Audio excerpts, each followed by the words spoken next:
Hello friends, welcome back to Drawing in My Kitchen with Miss Powell.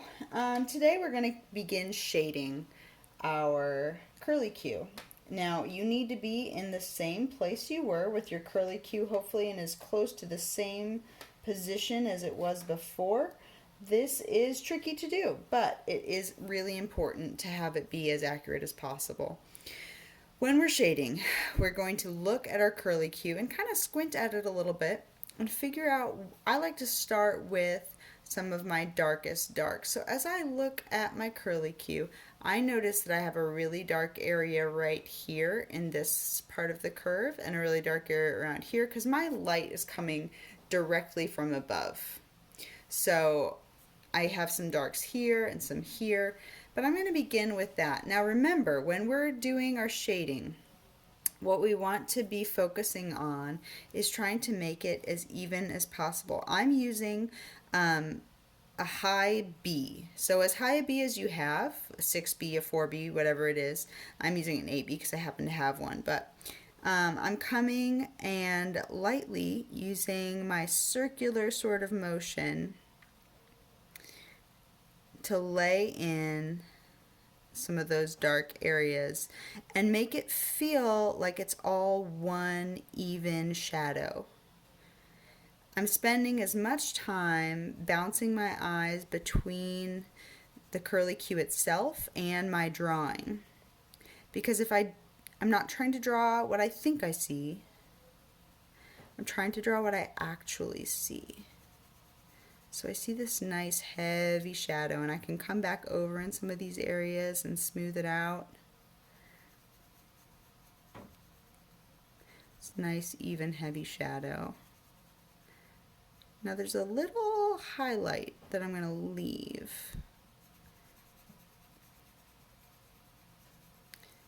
And it gets a little lighter as it comes out here toward the edge of the curly Q, but it's still pretty heavy. I'm going to come back in and add a little bit more shadow to that where I was before. Now, one of the things I want is I want the edges of my curly Q, these outlines I've drawn, to sort of disappear.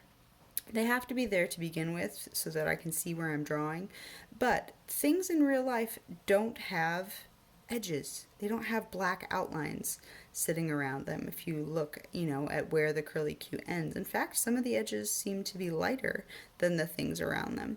So try to minimize your edges as much as possible. You might even begin by using your kneaded eraser to just lightly lift some of it to lighten it up.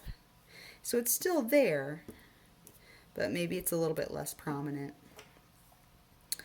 Okay, so I'm coming in, I'm continuing to add that darkness. I'm coming in under this where there's that little sliver of highlight. Now I'm able to move pretty fast when I'm doing darker areas because I know I'm going to be coming in with darker and darker values. So it's actually easier to make things darker. Now, I will say that one of the things that young people, young artists, and myself when I was a young artist, I struggled with was adding enough value. We want our full range of values in these curly Qs, even though they're all white. So using your value scale, your aim is to have all the way from that darkest dark value to your lightest, to just pure white. There will be parts of your curly Q that don't have any shading. And so as you're looking at your piece and as you're deciding, okay, I think I've done this area, I think it's pretty set, really ask yourself, do I have dark darks, or am I only like one step beyond medium gray? If you're only one step beyond medium gray, you're going to need to go back in and darken that up even further for it to feel like a fully realized three-dimensional shape. Push those darks. Likely when you show me what you say is a finished work of art, I'm probably going to say to you, go darker, push those darks. Don't be offended. That's what my teacher said to me. I was also frustrated, so I understand if you feel frustrated when I'll say that to you. but please understand that it's coming from a place that I want you to have as beautiful a work of art as possible. Okay, so I feel pretty good about this for right now. I'm going to demonstrate shading a lighter area because it's actually harder. It's harder to shade a light area.